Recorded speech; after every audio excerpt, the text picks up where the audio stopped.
Hello my dear student, ये बहुत बड़ी बिग न्यूज़ है। बहुत बिग न्यूज़ है। इसको शुरू से अंत तक देखिएगा और समझिएगा और इसको शेयर जरूर करेंगे बच्चों। खास करके जो सीबीएसई के विद्यार्थी हैं उनके लिए तो बहुत latest up to date news है ना।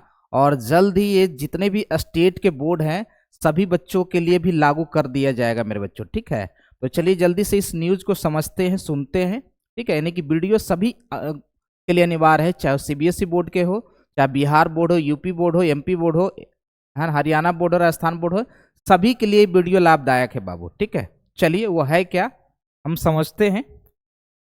देखिए यहाँ पे, देखिए माध्यमिक शिक्षा बोर्ड सीबीएसई ने 2025 की, यहाँ पे 2025 की है ना बोर्ड परीक्षाओं के लिए कुछ महत्वपूर्ण बदलाव किए हैं और ये नए नियम 10वीं और 12वीं कक्षा के छात्रों पर लागू है। जिन बदलावों का मुख्य उद्देश्य है छात्रों की शिक्षा की गुणवत्ता में सुधार लाना और उनके समग्र विकास को बढ़ावा देना।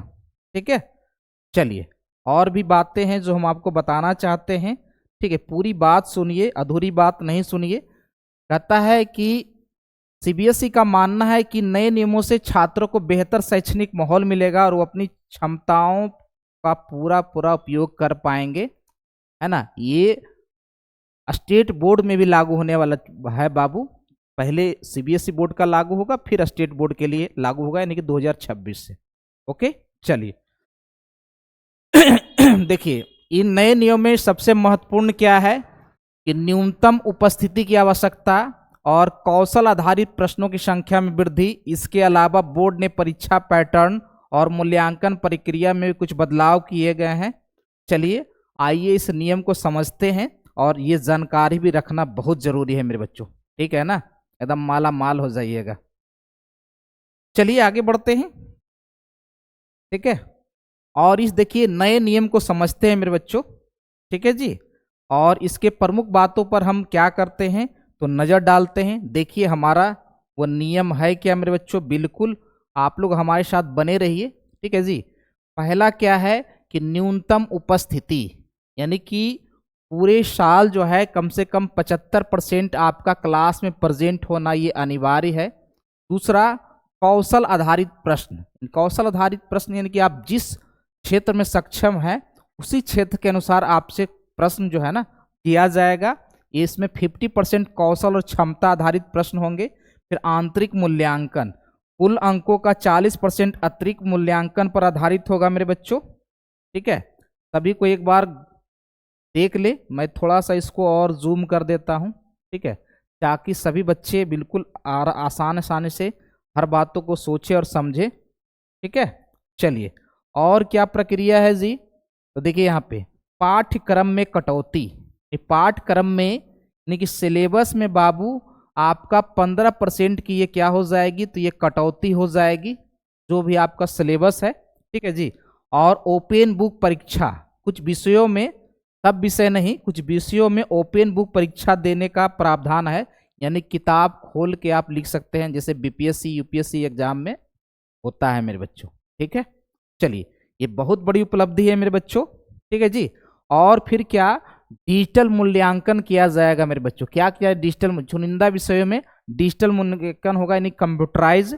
और इसमें 2 सत्र में परीक्षा होगी और 2026 से 2 सत्र परीक्षा प्रणाली लागू होने वाली है ना कि 2026 से, आपको याद रखिएगा 2026 से पूरे देश में एक जैसा हमारा क्या होगा, शिक्षा का नियम होगा बच्चों। चाहे आप किसी बोर्ड के हो, बिहार बोर्ड के हो, यूपी बोर्ड के हो, किसी बोर्ड के बच्चे हो। ये हमारा न्यूज़ हमें अच्छा लगा बच्चा, इसलिए सभी बच्चों को अभी से बताना चाहते हैं बाबू। Take care. चलिए फिर क्या है मेरे बच्चों यहाँ पे कि प्रैक्टिकल परीक्षा बाहरी परीक्षकों द्वारा प्रैक्टिकल करवाया जाएगा। यानी कि प्रैक्टिकल परीक्षा जो होती है, जो इंटरनल एग्जाम में होता है, वो नहीं, वो दूसरे कॉलेज में या दूसरे प्रोफेसर या दूसरे टीचर के समकक्ष आपकी परीक्षा होगी बच्चों। अपने कॉलेज में नहीं होने वाला है प्रैक्टिकल परीक्षा। ओके, चलिए अब देखिए यहाँ पे आपको बात करते हैं कि इस नए नियम के अनुसार, ठीक है, बिल्कुल कम से कम 75% की उपस्थिति होनी चाहिए। इस नियम के अनुसार 10वीं और 12वीं, थोड़ा सा मैं और जूम कर दूं, है ना, 10वीं और 12वीं में कक्षाओं के छात्र पर लागू होगी और उपस्थिति की गणना 1 जनवरी 2025 से की जाएगी जी, है ना। और ये उपस्थिति की गणना 1 जनवरी 2025 से की जाएगी, तक नहीं से होना चाहिए, है ना। अच्छा हाँ, तक की जाएगी। विशेष परिस्थितियों में 25% तक छूट दी जा सकती है, ठीक है। और वो कब आपकी छूट दी जाएगी ये हम आपको बता दें, ठीक है। तो देखिए बताएंगे, कहता है इस नियम की हमारी जो है ना, ये नियम के फायदे क्या हैं। तो देखिए, शैक्षणिक प्रदर्शन, नियमित रूप से कक्षाओं में भाग लेने से छात्रों का पाठ्यक्रम यानी कि सिलेबस जो है ना, वो क्या होगा, जल्दी से खत्म होगा, जल्दी से रन करेगा, ठीक है। और पूरी सिलेबस कंप्लीट होगी बाबू, क्लियर है। चलिए, क्या कहता है कि बोर्ड ने कुछ विशेष परिस्थिति 25% तक की छूट का प्रावधान दिया है। और इसमें क्या हो सकता है, ठीक है जी, कि चिकित्सा आपात स्थिति हो, राष्ट्रीय या अंतर्राष्ट्रीय खेल हो, या प्रतियोगिताओं में भागीदारी हो, या अन्य कोई गंभीर कारण कर 25% आपको छूट दिया जा सकता है, ठीक है। चलिए देखिए यहाँ पे कहता है कि कौशल क्षमता आधारित प्रश्नों की संख्या बढ़ाने का फैसला लिया है। इस बदलाव के अनुसार हमें क्या होने वाला है फायदा, चलिए देखते हैं। कहता है मेरे बच्चों यहाँ पे 10वीं कक्षा में 50% कौशल आधारित प्रश्न होंगे, 12वीं कक्षा में 40% से 50% कौशल आधारित प्रश्न होंगे। इन प्रश्नों में बहुविकल्पीय प्रश्न, एमसीक्यू और केस स्टडी शामिल होंगे।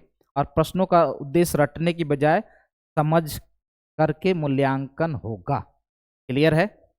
चलिए, यही सब बात है मेरे बच्चों, और इस बात को आप लोग समझिए, ठीक है। देखिए यहाँ पे आंतरिक मूल्यांकन से क्या होने वाला है, कुल अंकों का 40% मूल्यांकन पर आधारित होंगे, शेष 60% अंतिम बोर्ड परीक्षा से आएंगे, ठीक है। और आंतरिक मूल्यांकन में आपका प्रोजेक्ट, असाइनमेंट, आवधिक परीक्षाएं भी शामिल होगी, ठीक है। इसको आप समझिए थोड़ा सा, मैं इसको भी जूम कर देना चाहता हूं, ठीक है। तो देखिए, ये पूरी की पूरी नियम जो है ये 2025 के जनवरी तक लागू हो जाएगी, ठीक है। या तो पूर्ण रूपेण से 2026 तक आप किसी भी बोर्ड के हो, चाहे आप सीबीएसई बोर्ड के हो, है ना, आप आईसीएसई बोर्ड के हो, ठीक है, चाहे आप यूपी बोर्ड के हो, बिहार बोर्ड के हो, है ना, आप एमपी बोर्ड के हो, आप राजस्थान बोर्ड के हो, आप हरियाणा बोर्ड के हो, है ना, किसी भी बोर्ड के बच्चे हो, सभी के लिए 2026 से ये नियम लागू हो जाएगा, ठीक है। तो इसके लिए अप टू डेट बने रहिए, यानी कि लागू होने की संभावना 2000 तक पूरे ऑल इंडिया में लागू हो जाएगा, लेकिन इसकी शुरुआत जनवरी में होने वाली है बच्चों, 2025 जनवरी में, ठीक है। ये ब्रेकिंग न्यूज़ है, एकदम माला माल हो जाइएगा। तो हमारे क्लास को एक बार लाइक और शेयर जरूर करेंगे बच्चों। और हमारा टेलीग्राम चैनल है मेरे बच्चों, हमारा टेलीग्राम चैनल है ड्रीम क्लासेज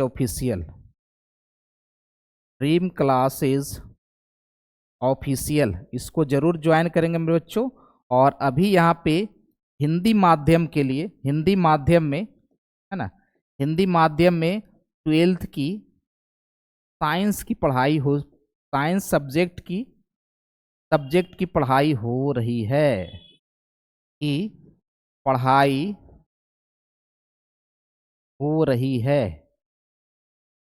ठीक है। तो लेटेस्ट खबरों के साथ हमारे साथ बने रहिए और डम डम डेगा डेगा कीजिए। बहुत अच्छे बच्चों, वेरी गुड।